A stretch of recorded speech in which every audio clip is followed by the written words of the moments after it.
द्वितीय विश्व युद्ध इतिहास का वो कालखंड जब पूरी दुनिया आग की लपटों में घिरी हुई थी।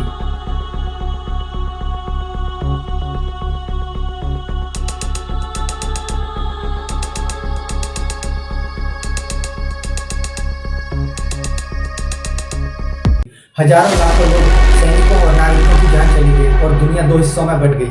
उस समय हिटलर और नाजी जर्मनी ने अपने फायदे के लिए हर संभव हथियार बनाने की कोशिश की, लेकिन एक रही कहानी जो आम इतिहास की किताबों में नहीं मिलती। Vernichtung der jüdischen Rasse in Europa.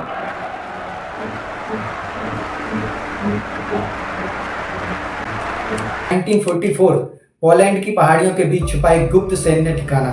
यहाँ नाजी वैज्ञानिक एक ऐसे प्रोजेक्ट पर दिन रात काम कर रहे थे जो विज्ञान की सीमाओं को तोड़ने वाला था। प्रोजेक्ट का नाम था क्रोनोस, ग्रीक भाषा में इसको कहते थे समय, और इसका सबसे खतरनाक हिस्सा था डाइग्लोब, एक ऐसी मशीन जो आकार में चर्च की घंटी जैसी थी, लेकिन इसके अंदर थी दो धातुओं की सिलेंडर जो बिजली की तेज आवाज के साथ घुमा करते थे।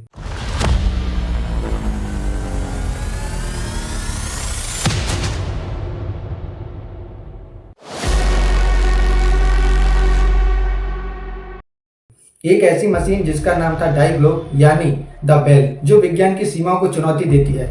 यह मशीन घंटी की तरह दिखती थी, लेकिन इसके अंदर थी ऐसी तकनीक जो समय और गुरुत्वाकर्षण के नियमों को मोड़ सकती थी। इन सिलेंडरों के बीच भरा जाता था एक रहस्यमय चमकीला बैंगनी रंग का लिक्विड। आज तक किसी को नहीं पता ये सब्सटेंस क्या था, लेकिन गवाह बताते हैं इसे सीसा और भारी धातुओं के कंटेनरों में रखा जाता था ताकि रेडिएशन बाहर ना आ सके। सोचिए, अगर किसी लिक्विड को इस हद तक सील्ड करना पड़े तो इसमें कितनी एनर्जी होगी। वैज्ञानिकों का दावा था कि यह तरल पदार्थ इतनी ऊर्जा प्रदान करता था कि वह गुरुत्वाकर्षण को बदल सकता था, यानी वो नियम जो हमें पृथ्वी पर टिकाए रखते हैं। तो चलिए बात करते हैं इसी पर। यह तकनीक उस समय के विज्ञान से परे थी। गुरुत्वाकर्षण के नियमों में बदलाव का मतलब था समय में फेरबदल, वस्तुओं का असामान्य व्यवहार और यहाँ तक कि समय यात्रा की संभावना। ऐसे प्रयोग अगर सच में सफल हो जाते तो दुनिया पूरी तरह बदल जाती। कहा जाता है कि जब डाइग्लोब को चालू किया जाता था तो उसके आसपास चुंबकीय और विकिरण का स्तर इतना बढ़ जाता था कि मशीन के आसपास का वातावरण पूरी तरह बदल जाता था। पौधे सूख जाते थे, जानवर अचानक मर जाते थे और इंसान भी कुछ मिनटों में बीमार पड़ जाते थे। कुछ गवाहों ने तो यह भी दावा किया है कि मशीन चालू होने पर समय का प्रभाव धीमा हो जाता था, जैसे किसी अदृश्य स्पेस ने और टाइम दोनों को पकड़कर खींच दिया हो। भौतिकी में इसे कहते हैं टाइम डायलेशन। ये दो कारणों से होता है। Number 1, high speed. आइंस्टीन की थ्योरी कहती है कि अगर आप बहुत तेज गति से चलते हैं तो आपके लिए समय बाहर की तुलना में बहुत धीरे बीतेगा। चलिए इसको एक एग्जांपल से समझते हैं।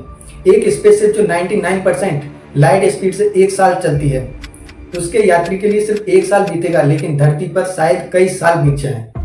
दूसरा कारण होता है स्ट्रॉन्ग ग्रेविटी। अगर आप किसी बहुत मैसिव ऑब्जेक्ट जैसे ब्लैक होल के पास हो तो वहाँ ग्रेविटी इतनी स्ट्रॉन्ग होती है कि वहाँ से प्रकाश भी बाहर नहीं निकल सकता। वहाँ पर समय बाहर की तुलना में धीरे चलता है। ऐसा ही एक हॉलीवुड मूवी इंटरस्टेलर में दिखाया गया है कि एक पानी वाले ग्रह पर 1 घंटा धरती पर 7 साल के बराबर होता है। जब गुरुत्वाकर्षण और गति इतनी ज़्यादा होती है कि समय की गति बदल जाती है।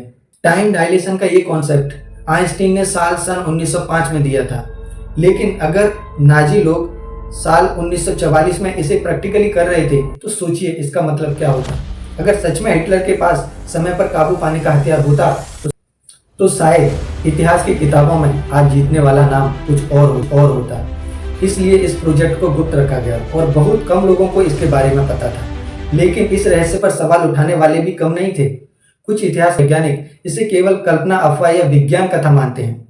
उनका कहना है कि सबसे पहला सवाल, इस मशीन के ठोस सबूत कहाँ हैं? नाजी दस्तावेजों में इसका जिक्र क्यों नहीं है? दूसरा, इस समय की तकनीक सीमाओं के हिसाब से ऐसे प्रयोग असंभव थे। तीसरा, डाइग्लोब की कहानी धीरे धीरे यूएफओ और कॉन्स्पिरेसी थ्योरी के साथ जुड़ गई, जिससे इसकी विश्वसनीयता पर संदेह पैदा हुआ। तो सवाल यही बचता है, क्या डाइग्लोब केवल एक कल्पना मात्र थी या इसका कोई निहित सच छुपा है? क्या ये साल 1945 जब जर्मनी हार के कगार पर था तो डाइग्लोब अचानक गुप्त रूप से गायब हो गई? कुछ कहते हैं कि इसे एसएस ऑफिसर हैंस कामलर ने इसे लेकर भाग गया और अमेरिका को सौंप दिया। दूसरे मानते हैं कि यह मशीन पोलैंड की एक गुप्त सुरंग में आज भी छुपी हुई है। कुछ कॉन्स्पिरेसी थ्योरिस्ट तो यहाँ तक कहते हैं कि डाइग्लोब तकनीक यूएफओ साइटिंग के पीछे की वजह थी। वे कहते हैं कि साल 1960 में जो अजीब उड़ने वाली चीजें देखी गईं वे इसी तकनीक के प्रयोग थे। लेकिन इन सब बातों का कोई ठोस पुष्टि नहीं हुई। मशीन की कहानी आज भी इतिहास के एक बड़े रहस्य की तरह बनी हुई है।